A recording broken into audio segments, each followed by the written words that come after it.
For UNLV, we have student athletes Joanne Mooring, Brandon McCoy, Coach Marvin Menzies. Yeah, Coach, we can start with you. Some thoughts on today's game? Okay, I'm sorry, I didn't mean to dismiss you there. I didn't see you sitting up here.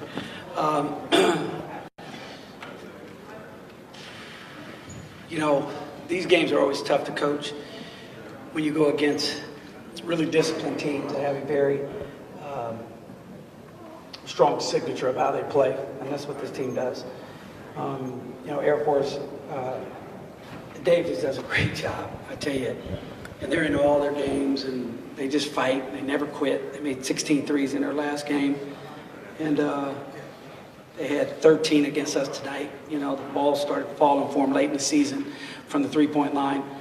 They would have had a much better record, I guarantee you, if they were shooting up to their capabilities early. But they kept fighting, and you know, we knew it was going to be a fight. We were very prepared to play this type of game, especially after the two previous games where they were both close games.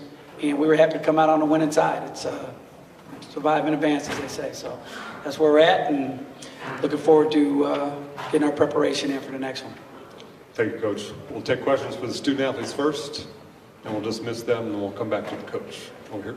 Jojo, Air Force finally took the lead in overtime a couple times, and then you guys went on a 12-point run. What did you say to each other, or did you say anything to each other that kind of triggered the run? It wasn't anything, you know, special.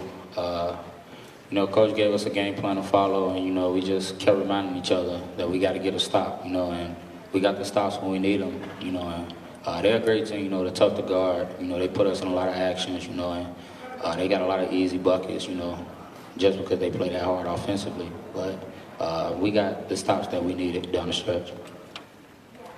Brandon, early in overtime, it looked like Air Force had a fast break, and Shakur Justin got a block from behind, and then you chased it down and blocked the second shot. What was going through your mind? What did you see? What made you get back into that play and come up with that block? I just wanted to win, man. It was winning time, man. I see, man, Shakur blocked the shot, and I knew that what's his name? Number 12 was going to get the rebound, and Scotty was going to get the rebound, and I just went to contest, and luckily I got the block. Brandon, in the first two meetings, Brandon over here, in the first two meetings, Air Force really did a good job, and you and Shakur, as far as keeping you guys from scoring a lot, and you combined for, I think, 44 today or something like that. Was there anything you did strategically that was different than those first two games? I think the guards did a really good job of penetrating and finding the open man, and I feel like me and Shakur was just a good, you know, receiver on that end. Also, I just know that, you know, most of the time people stop me and Shakur because we stand in one place, you know, the whole game, and so I try to make sure that I just look for open spots to be at for my team to kick it off to me, and just as well as Shakur, and just go to the glass. I think, you know, we just really been focused on rebounding the ball more and playing harder. Other questions for our student athletes? Over here. Jovan, you guys get Nevada tomorrow. You split the regular season with them. Your thoughts going into that game and just playing them again? You know, there's no X's and O's, you know, when we go against them. I mean, it's just about who wants it more, you know. I mean, they know us pretty well, and we know them pretty well. So, I mean, whichever team comes ready to play is going to win the game.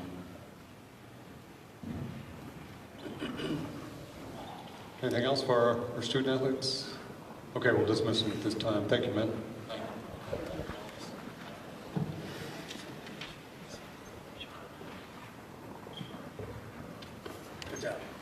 Questions for the coach? Marvel, I asked you the same thing as Brandon a minute ago about McCoy and Shakur just being much more active offensively.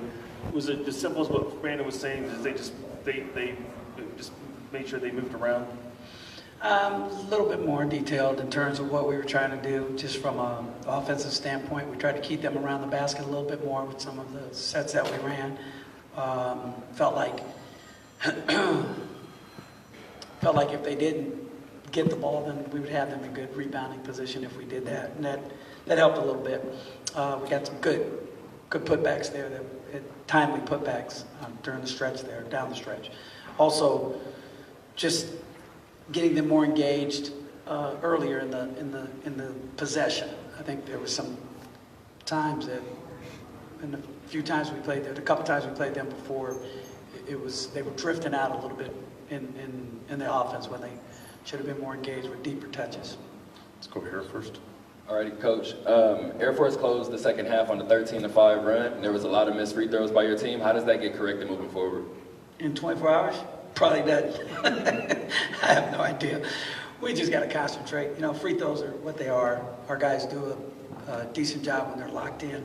I was kind of surprised we missed so much down the stretch there. But you got to get the right guys at the free throw line too. So that was part of it also. And I probably could have helped the team with some subbing there down the stretch that might have been more conducive when we know they were going to foul. I might have been able to, not might have, I should have had some better free throw shooters in during that stretch. On that play in overtime where McCoy and Houston got the two chase down blocks, I mean, what were your thoughts watching that happen? Did you expect McCoy to get back into that play? And what did that mean for you guys? Just happy they were back. You know, where you been? It's like, oh, okay, I know you. But seriously, I was glad they were playing like it was one and done time. Those were energy plays. Those were effort plays.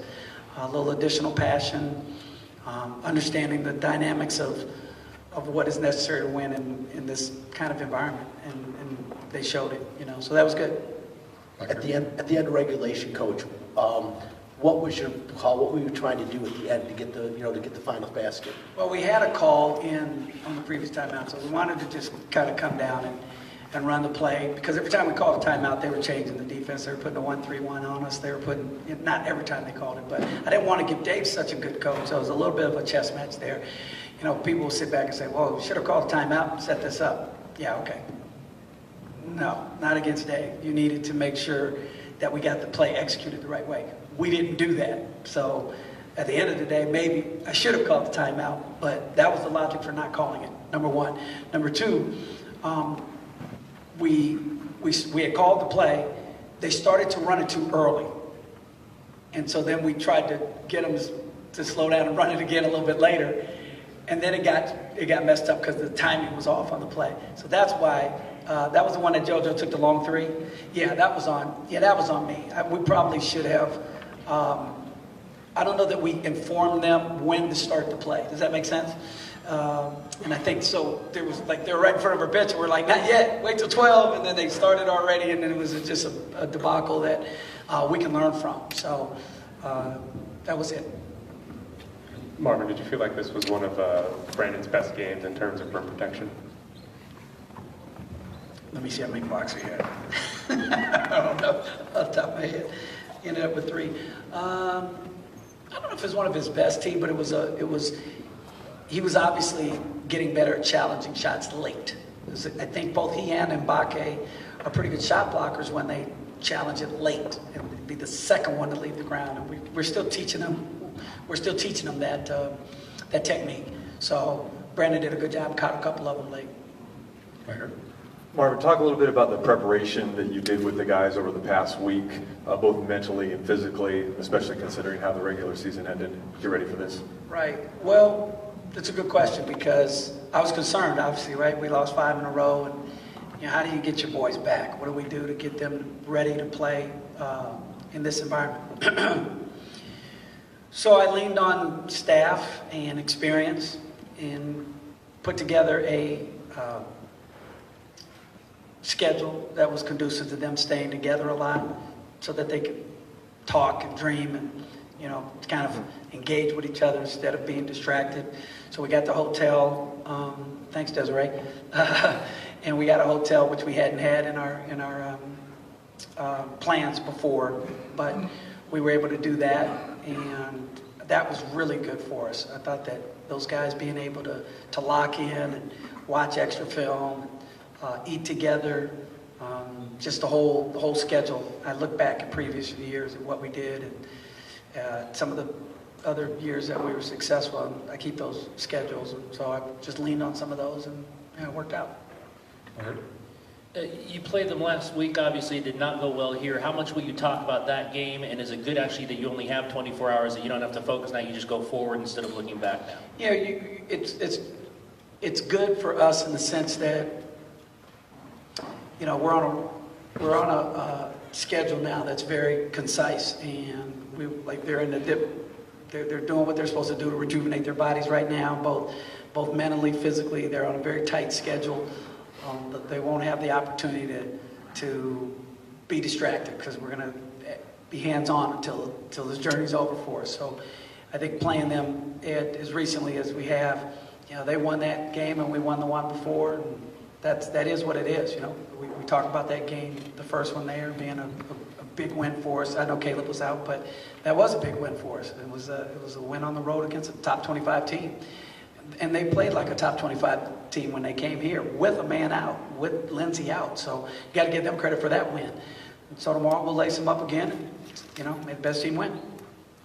Coach, it seemed like the defensive intensity was way up in the first 5 to 10 minutes of each half, and then through the duration of the overtime period. Did you sense that, and how do you get your guys to play that style of defense for an entire 40 minutes against Reno? I leaned on some guys, I think, a little bit. That fatigue started to kick in. I think maybe Jordy's had a couple turnovers that were fatigue-based turnovers.